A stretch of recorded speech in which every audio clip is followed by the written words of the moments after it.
More than 300 years ago, William Penn planned for his beloved city of Philadelphia to be a green country town, recommending that there be ample room for gardens, orchards, and fields to make the city wholesome and beautiful. The historic city was the first in the country to deliver clean drinking water to its citizens using state-of-the-art water treatment, and in 1855 had the foresight to begin purchasing land along the Schuylkill River to help protect the city's drinking water supply.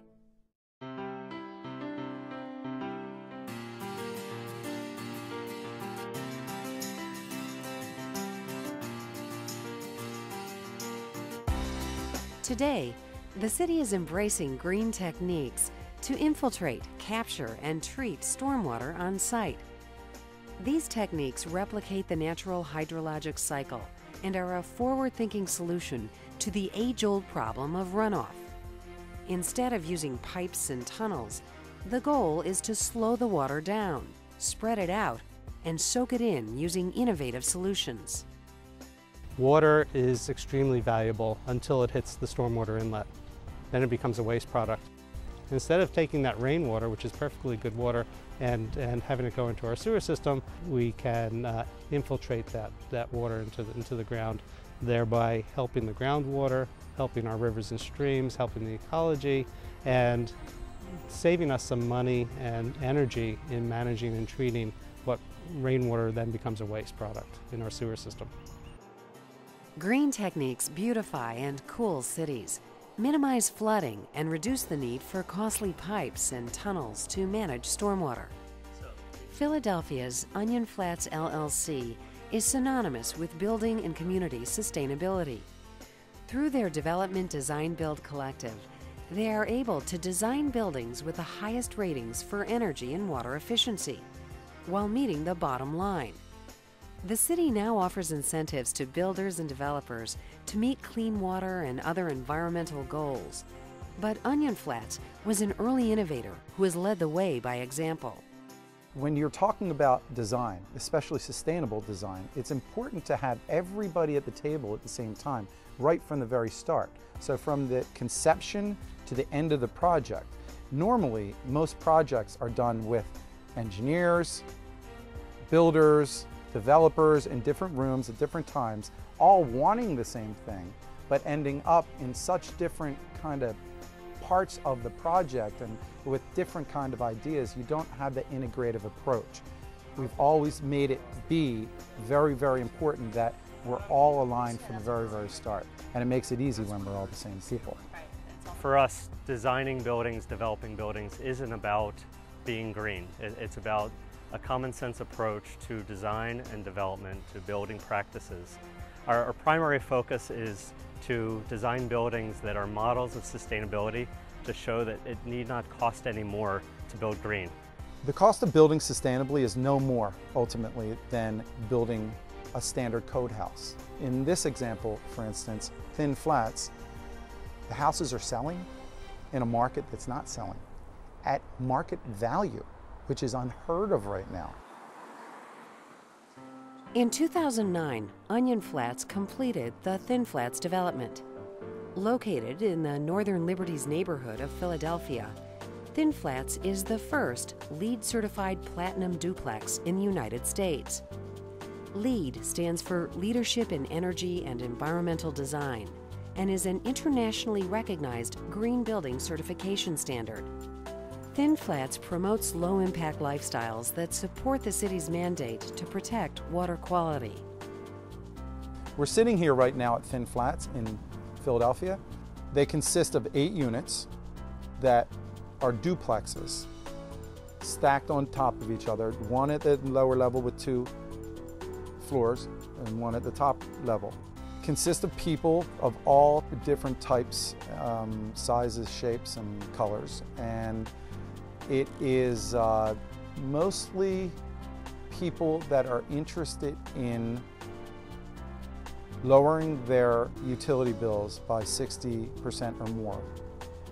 People that want to live in a healthy environment with lots of light and lots of fresh air. The roof on each upper-level duplex not only provides an outdoor livable space, but also captures and treats stormwater. These green roofs hold a layer of growing medium where plants such as sedum, ornamental grasses, and even sunflowers grow and help capture stormwater runoff. Without the green roof, the runoff would go directly into the city's sewer system. On the green roof, as you can see, these pavers have spaces between them, allowing that water to also recharge within the green roof system. The green roof is actually purifying the water that's going into first the green roof and then bypass to beyond. In our project at Thin Flats, we actually capture that water in a rainwater harvesting tank. The green roof has tremendous value in terms of ongoing maintenance of a roof. There's a physical roof membrane like any other roof, but that membrane now is not exposed to the sun, so it's not subjected to the UV degradation. The roof will last 2 to 3 times longer than if it were exposed. The green roof is great because it's an oasis. You know, you can get away from the city and what's down below, and you're covered by, you know, fauna and flowers and plants, and you can entertain up here. It's got, you know, walkways that you can put your grill on, and you can have people up here, and it's spectacular. You have a view of the city. Stormwater runoff from Thin Flats' green roofs and porches travels through downspouts and is delivered to rainwater harvesting tanks or cisterns. These cisterns are located under the rear parking area and can store several thousand gallons. The water can then be used for car washing and irrigation, among other uses, through the numerous hydrants that are located on the property. Water conservation practices were also incorporated into the interiors of Thin Flats. As part of our attention to water conservation, when you look at the bathrooms, we look at low flow fixtures, low flow faucets, dual flush toilets. Again, it's all about water conservation. When you're talking about a sustainable approach and the maintenance on a sustainable building, if it's thought out well, and we like to believe that we think things through, then the maintenance should be no more intensive than any standard building. And in a lot of cases, a lot less intensive. Being an ENERGY STAR partner is part of Onion Flats' sustainable approach. To date, they have built 11 homes that are ENERGY STAR certified, including Thin Flats. By choosing ENERGY STAR, homeowners and businesses can save money on their utility bills. According to 2008 estimates, the ENERGY STAR program saved Americans $18 billion on utility bills. The benefit of being an ENERGY STAR partner for Onion Flats is that we're putting the best appliances into the homes with the best efficiency. And it makes sense that we use ENERGY STAR products in our homes. And new home buyers are taking into consideration sustainability and green techniques when selecting a new home. I lived at Thin Flats since March 1st, 2009. A lot of detail and thought went into it. So that drew me immediately because I knew there was a purpose for everything. And it was done very intelligently.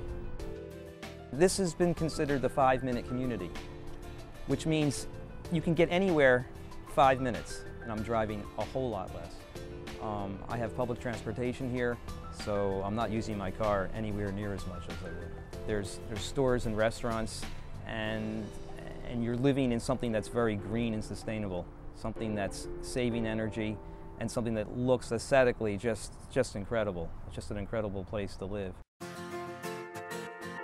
The application of green techniques to control stormwater is gaining in popularity across the country.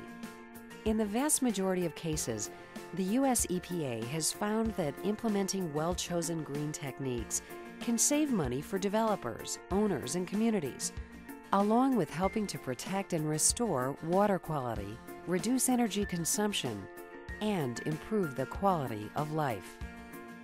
We like to consider the 3P approach: people, planet, and profit. If you don't consider people and their needs, it's not going to work. If you don't consider the planet, it's not going to work, because especially in this environment, it's very, very important to look at our environment as something that we've been given one of and create it as something that we're responsible for. And then profit. If you can't make it feasible for someone to make a profit out of it or to earn an income from it, it's not going to be sustainable. We need to think as a society, how responsible do I need to be when I design and build a property to everyone else?